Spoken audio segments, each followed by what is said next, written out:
இப்போ நம்ம தென்னை மரத்துக்குலாம் மெயினாக இந்த காண்டாமரம் தொல்லை தாங்க முடியல. அண்ணன் அதுக்கு ஒரு முறை கண்டுபிடிச்சிருக்காரு.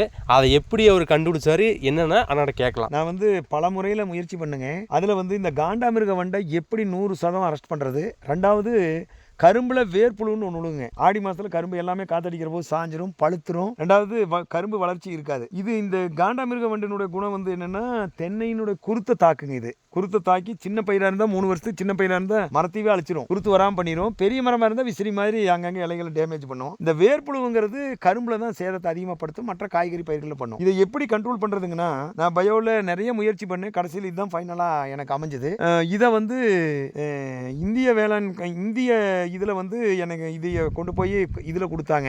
டெஸ்ட் பண்ணி பார்க்குற போது இது பெஸ்ட் டெக்னாலஜி அப்படிங்கிறக்காக இது பண்ணாங்க. அதனால எனக்கு 2வது தேசிய விருது. இதுவும் சாணம், கோமியம், அமுதக்கரசெல்லாம் மாற்றி அதை எப்படி ட்ரிப்பிள் கொடுக்குறோம், இந்த ரெண்டுக்கும் சேர்ந்து தான் 2வது தேசிய விருது கொடுத்தாங்க. இதனுடைய செய்முறை சொல்கிறேன் பாருங்க. இது 5 லிட்டர் மண்பானை எடுக்கணும். தென்னந்தோப்பாக இருந்தாலும் சரி அல்லது வேற கரும்பு மற்ற இதாக இருந்தாலும் அந்த பூமி ஒரு பெருக்கல் குறி போட்டிங்கன்னா 5 பாயிண்ட் கிடைக்கும். 4 ஓரங்கள் நடுமையம். இந்த 5 பாயிண்ட்லையும் ஒரு 5 லிட்டர் மண்பானையை கொள்ளளவில் கழுத்து மட்டும் பதிக்கிறது.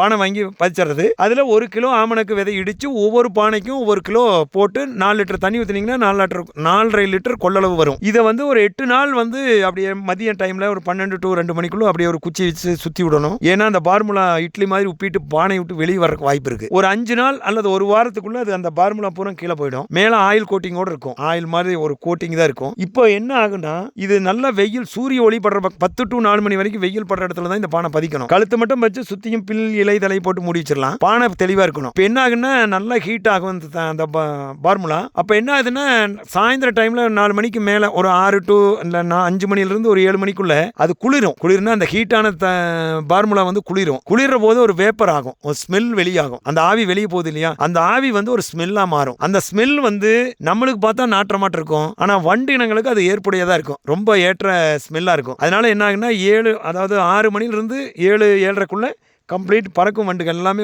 இதில் விழுந்துரும். இதில் வண்ணத்து பூச்சி உழுகாது. சாணத்தை உருட்டிட்டு போகுது இல்லைங்களா, பேக்கில் உருட்டிட்டு போய் சேமிக்கிறதுல அந்த வண்டு உழுகாது. ஏன்னா பானை இதாரலுக்கு அடி தூக்கி வச்சிடறோம், அது நிலமட்டத்தில் தான் பறக்கும். அதனால அந்த உருட்டிட்டு போகிறது அந்த வண்டு உழுகாது. தீமை செய்யும் வண்டுகள் தான் உழுகும். இதில் காண்டாமிருக வண்டு, வேர்ப்புழு வண்டு, ஆழத்தில் இருக்கிற வேர்ப்புழு எல்லோ கலரில் இருக்கும், மஞ்சள் கலரில், அந்த வேர்ப்புழு வண்டுவும் தாய் அந்த பூச்சியும் விழுந்துரும். இது பெஸ்ட் டெக்னாலஜின்ட்டு அதுதான் எனக்கு 2வது தேசிய விருது 2013 பிப்ரவரி 22 கொடுத்தாங்க.